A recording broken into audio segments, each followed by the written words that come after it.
Bonjour tout le monde, vous allez bien? Alors, me voici dans un tout petit village de la Meseta, Casaldilla de la Silca. Voilà, j'ai réussi à le prononcer, pas mal. Donc du coup, ben, il n'y a pas grand-chose à visiter. Il y a une rue en fait, il doit y avoir 50 habitants à l'année, et il y a deux albergues quand même, hein, une municipale et puis celle où je suis là, actuellement, et voilà. Et du coup, il y a du monde, il y a des pèlerins surtout hein, qui habitent ici, je crois. Pas trop d'habitants. Voilà. Oui, on est dans la campagne. La Meseta, c'est très rural.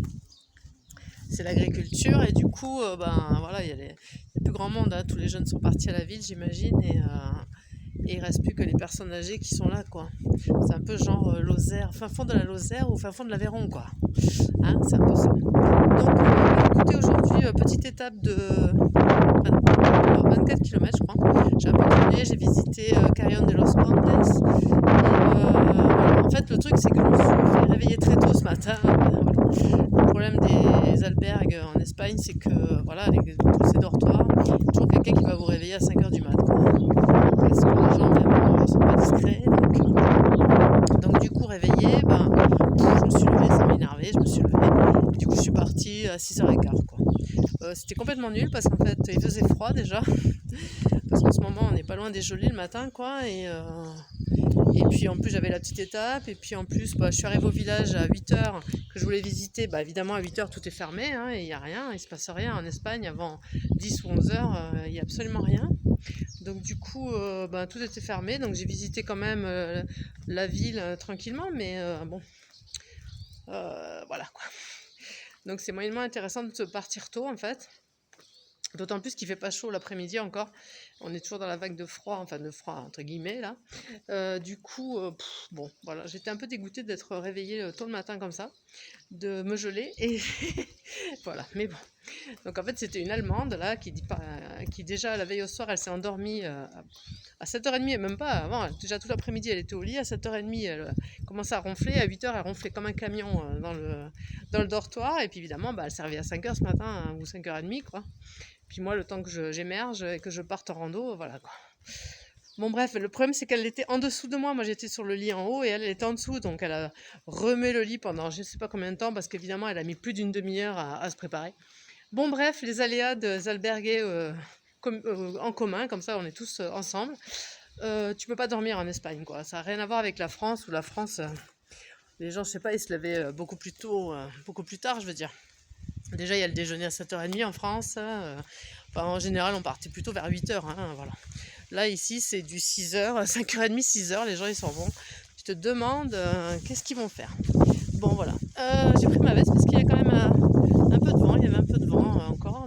Pourtant, il ne fait pas trop mauvais au soleil.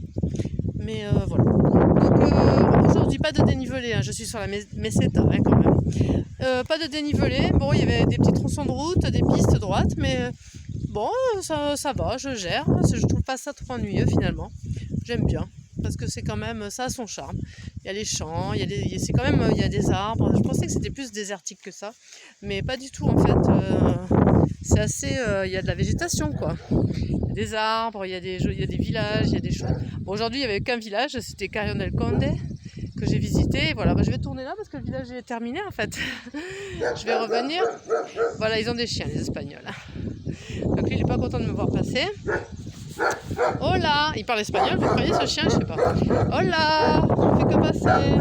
Nada que pasa, adios. Voilà, je parle en espagnol au chien. C'est pas mal. Si je fais des fautes, il s'en apercevra pas. Donc du coup, voilà, demain pareil, hein, je continue sur la Meseta. Parce que là, c'est à perte de vue derrière. Je sais pas, je vais peut-être vous montrer. C'est des champs, des champs, des champs, des champs. Des champs de blé essentiellement. Il y a aussi, je crois, je sais pas si c'est des haricots ou si c'est les pois chiches, mais voilà. Alors, je vais vous montrer un peu la Meseta. Bon, c'est des champs, vous voyez, mais il y a quand même, regardez, des forêts, des petits monts. Hein. Moi, je pensais que c'était beaucoup plus plat. On m'en avait fait tout un truc là, et en fait, non. Voilà, c'est quand même ça. Il y a des petites choses à voir. Regardez, je vous montre derrière la Meseta, vous voyez. Il y a quand même là-bas, il y a une petite forêt, une petite colline. Bon, évidemment, c'est pas l'Everest, hein. Ça c'est clair que les dénivelés, ça va pas chercher loin. Ah, voilà. Mais il y a quand même des petites montées, des petites descentes. Voilà. Hein, sympathique, ça reste. moins pénible que ce que je pensais. Hein, ouais. À voir, bon, on va voir par la suite parce que là il me reste encore attendez, comment j'ai dit 2 jours pour Léon, c'est ça? Je sais plus, là j'ai réservé pour Léon, voilà, je vais rester une journée pour visiter. Et puis après, bah, il me restera 15 jours pour Santiago. Voilà, en gros c'est à peu près ça qui me reste. Et puis si je veux aller jusqu'à plus loin encore, qui sait? Bon, en gros il me reste 3 semaines quoi, parce que là j'ai fait la moitié du Camino Frances aujourd'hui, hein, puisque là ça y est, j'ai fait 400 km, il me reste à peu près 400 km, donc on est moite-moite à environ quelque chose près. Donc ça sous-entend que j'ai fait les 3/4 de mon pèlerinage, il me reste un quart. Voilà, donc à peu près 3 semaines, en comptant large et en comptant les jours de repos, de pause, quoi. Parce que je vais sûrement m'arrêter à Santiago aussi. Voilà. Donc voilà. Aujourd'hui, l'allemande qui m'a réveillée. Déjà hier soir, elle ronflait comme je sais pas quoi. Bon, ça va, j'avais mis mes oreillettes pour regarder internet, quoi. Et puis ce matin, elle me réveille. Bon, écoutez, c'est comme ça, c'est la vie des albergues. Il faut se lever très tôt le matin en Espagne, voilà, c'est comme ça. Je ne sais pas pourquoi, j'ai toujours pas compris pourquoi, mais les gens font ça. Voilà. Moi alors du coup aussi je me lève tôt, mais voilà, je sais pas. Donc je suis le mouvement obligé parce que de toute façon c'est le Bronx dans le dortoir, donc on est bien obligé de faire ça et voilà. Donc là, je suis à l'albergue, donc il y a là. Bah tiens, on va regarder encore là, de ce côté, il y a aussi des champs. Des champs. En fait, ce village, voilà, vous voyez, j'ai vu le tour. Et autour, c'est la Meseta, c'est que des champs de blé. En fait, c'est essentiellement du blé quand même, hein, au niveau de l'agriculture. Voilà, bah, je vais vous montrer par où je marche toute la journée. Ah oui, il y a eu un peu plus de monde aujourd'hui, mais je ne sais pas d'où ils sont sortis tous les gens. D'un coup, il y a eu plus de pèlerins. Je ne sais pas pourquoi. Regardez, on va aller voir ça. Regardez, voilà. Je vais vous montrer la Meseta, c'est ça en gros. Voilà, je vous montrerai. Et voilà, en gros, c'est ça.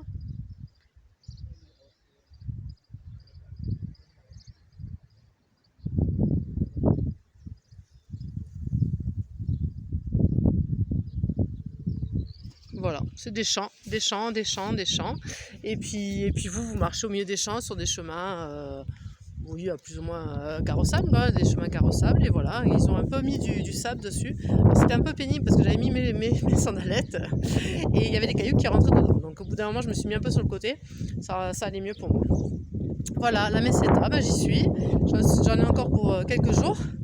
Mais ça se passe bien pour le moment, donc ça va. Bon, j'ai quand même eu un petit coup de cafard ce matin, j'avoue. Je vous l'avoue. Parce que j'avoue que là, depuis cette semaine que je suis partie, bah, la maison me manque un peu. Puis mon mari aussi un peu aussi. Hein, voilà. Oui, alors là, il y a les poubelles aussi. Derrière moi, excusez-moi pour les poubelles. Ouais, voilà, petit coup de cafard ce matin. Parce que quand même, ça fait loin de la maison. Je suis jamais partie aussi longtemps. Là, ça fait 2 mois et demi.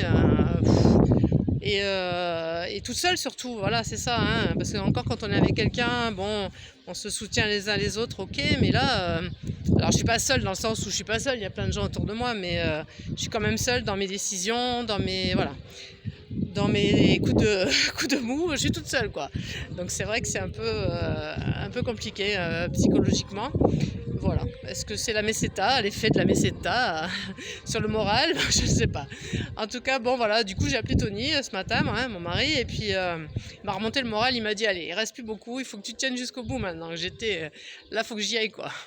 Voilà, il faut que j'essaie d'arriver jusqu'au bout de mon pèlerinage. Je dois le faire. Voilà, je me suis donné la mission de faire ça.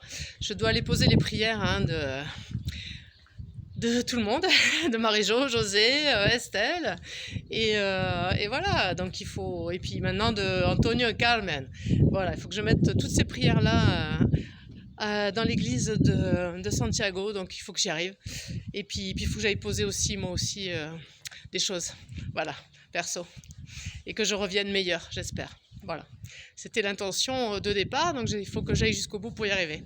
Voilà, bon bah écoutez, je vous laisse sur ces bonnes paroles, réfléchissez-vous aussi là-dessus, et puis ciao ciao!